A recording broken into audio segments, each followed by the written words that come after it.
good. It was very nice. Do anything special? Yeah, I went back home, see some family. Okay. To get a break like that, what does it do mentally, physically? It's huge. You know, it's a grind. You know, we've been grinding these past few weeks, so just to take a break mentally, physically, get our bodies underneath us, get our legs underneath us is huge. You said yesterday's practice, or Monday's practice, I guess, was really physical. You guys got back, said it was maybe one of the more physical practices you've had. What's it like to get that time off and then sort of like jump right back into it? It's a part of it. We knew once we came back that we were going to go. The coaches knew our legs were ready. We knew our legs were fresh. So I think it's kind of like the best time to do it after coming off a break like that. So we were ready to go. And we like putting in those days. So. Jim and Will talked about blitzing as safety is something that this defense hasn't really shown. Is that something maybe you're excited to get into as a group, something you're excited to show, get after the quarterback? Yeah, any chance, us safeties or anyone in the secondary really gets a chance to blitz, we always want to take advantage. So whenever he's ready to make that call, we're ready to go. Is there a lot to that, Rocker? Like, are there a lot of things with the safety group that you all just haven't had to get into yet because the front's playing really well? Yeah, I definitely say that a lot. Our front seven and our D-line specifically has just been doing a tremendous job up front. So it's a lot of stuff where plays can't even really develop, or we can't make certain plays because the ball's not getting out of the quarterback's hands or it's not getting past the line of scrimmage. Which I'm not complaining at all, but that's just how good they're playing right now. So. Coach today said the bye week, especially halfway through the season, allowed them to, and you guys probably all to evaluate personnel and how you guys are doing. What kind of feedback did maybe the safety group or the secondary as a whole, and you specifically, get out of some of those evaluations? Fundamentals and techniques. I think after playing, the stretch that we did, it can get easy to forget the little things. We're installing stuff a little bit every week. So just honing in on those little skills, those little details that you might slip up on or might just forget due to just doing the same stuff every week. I think we were able to look at the film and then go put the stuff out that we looked at on film and do it in practice and stuff like that. Ronnie, how many weeks did it take for you to readjust your idea of success? Since you led the team in tackles last year, and now you seem to not be making very many, but the defense looks better. So how did it take a while to regain a different level of success for you? Or? Nah, success for me is just doing my job. And my job isn't to make those tackles like I did last year. I got a new job, so as long as I'm doing my job and helping the guys around me, then I'm good. And I'd say I've been doing that, and the guys around me have been playing great as well too. Ronnie, what has Ryan Day said to you about the 2017 Iowa loss? It scarred them, and it scarred the people that were there, the staff that's still on staff now. They take things lightly.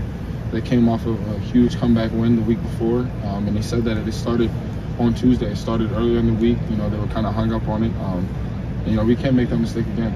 No matter what they did prior to us or what their schedule may look like, what their stats or numbers may say, we got to take this team serious, and we will. Can you tell beyond his words that game hurt him? Yeah. For sure. How so? The scoreboard after that game, I could only imagine how that could feel. So we knew what it was, and we can't have that happen again. To have a head coach admit that to you guys, that they took things lightly, does that kind of give you another perspective on okay, he actually means it if he's admitting that they took him lightly? I think it was obviously that it started earlier in the week. Things just don't happen at this level. And it starts earlier in the week, and I think the quicker you realize that, the better you'll take advantage of practices earlier in the week and the little things and stuff like that, because it all adds up come Saturday. When you've got all this stuff in your back pocket as a defense that you haven't shown, what's it like to run through those plays in practice that you might not, the public isn't seeing?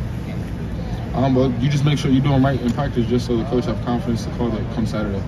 So, when they call it in practice, we're running 100%, just hoping for the chance that it can call Saturday. What is it like on Saturday if one of those plays that kind of been waiting to run? It's just kind of those you've been waiting for. Let's go. Hopefully it plays out the way you want it to play out. Lathan was saying he feels a lot more comfortable just playing the role that he's playing this year versus playing the nickel last year. Is that something you see from him, that he's just a different player in this defense? Yeah, I definitely think he's a downhill player. He's a fast, aggressive safety, and what Coach knows has him doing in that position, what it requires of him. I think it fits him perfect. What is his emergence this year really done to boost you guys as a safety group? Just his versatility. Not only him but everyone in that room. Just being able to go in there and when your number's called and having the guys in the room trusting you, the guys in the defense know that whoever's on the field, they can take care of themselves. They can make that play when they need to make that play.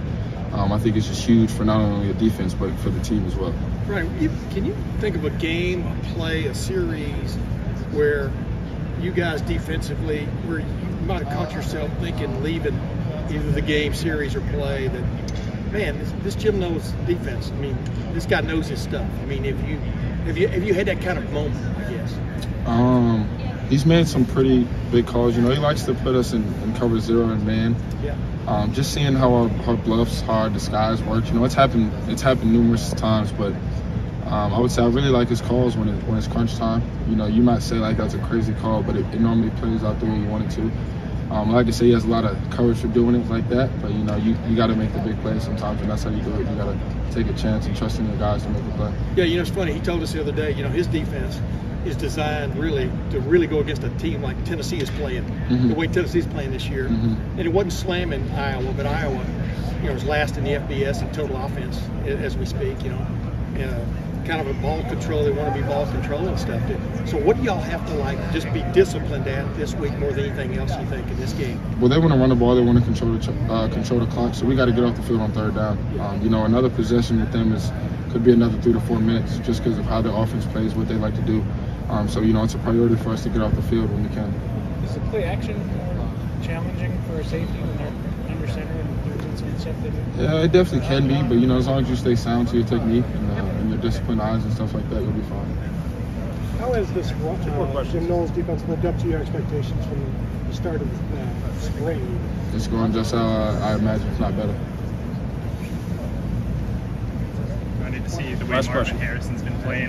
He's a midseason All-American. To see it in his first year as a starter, you got to sit behind Chris Olave here Wilson last year, but to see the strides he's made, how do you see him maybe react to that? How does he take it? And of course, what are your observations about Marvin this year? It's really no surprise. Marvin's like my locker neighbor is 2 down. It's really no surprise. It's kind of like Marv doing something that he's normally doing again. We've been seeing this for a while now, and he puts in the work, so we know what's coming with him. I'm just happy for him, and I know the future is just super bright for him. Yeah, I think he laid out his whole day's routine when he comes in for practice, gets in, does treatment, jugs, very detailed. Does he really do that? And, no. How many hours would you estimate? No, he does that.